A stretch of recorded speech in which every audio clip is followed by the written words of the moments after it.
Okay, I saw a video of Very Dark Man where he was trying to explain the difference between empowerment and charity using the northern and the eastern part of Nigeria as case studies or point of example.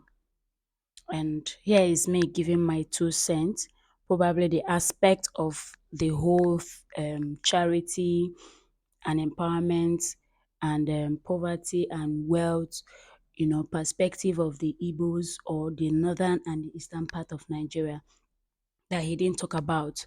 And one is an Igbo man does not just empower anybody on the street.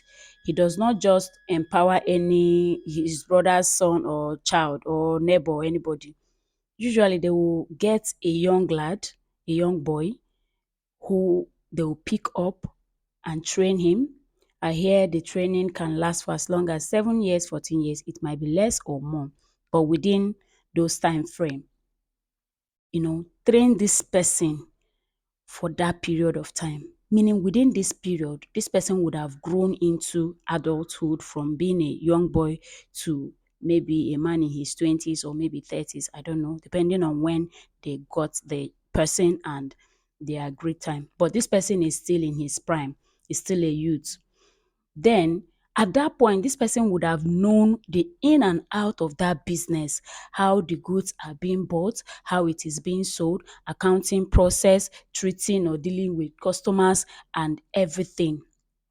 So when they eventually empowers him, the empowerment does not just go to nothing. He begins to put to use all that he has learned. Whereas in the north, all they do is one man that is wealthy only teaches his child how to create wealth sometimes, or just keep amassing or accumulating the wealth for his child. Then all he does is during maybe their religious charity time, he will go and give out charity to the less privileged, and that's it. Another aspect of this thing is in the Igbo or in the eastern part of Nigeria, you will see somebody who is very poor. He will just get tired of poverty and begin to push himself, outdo himself to see that his child does not end like himself, either by pushing his child to go to school or learning a trade, or even allowing his child to go and learn this trade or learning any other kind of skill. Or a child too whose father and grandfather were poor will just say, no, I don't want to end like my father or my fathers. I want to break the chain. So this child will either start struggling to go to school so that tomorrow he can land himself a good job with his certificate. I don't want to hear school is scam. School is not scam. That one is another big gist. Or he will begin to learn a trade or go and learn a skill or start doing something that will point towards him becoming better.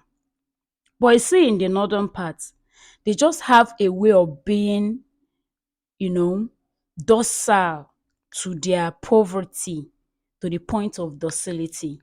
So you will see a northern man who is poor.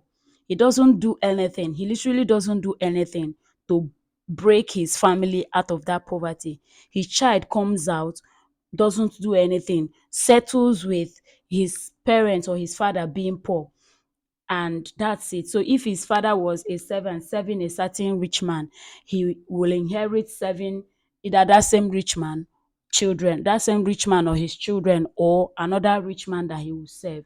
Or if they were merely beggars on the street, his parents were begging when they battered him, and now he is also going to resort into begging and bat his own child. So they just have a way of being too relaxed with being hungry, being poor, being the less privileged. So I don't know where all of this started from and what about it. Like Very Dark Man said, this isn't even a function of education and exposure, because the Igbo men, a lot of them who are into business and trade, who broke poverty and became wealthy, are not educated. A lot of them, even after they made money, they didn't even bother themselves to go to school.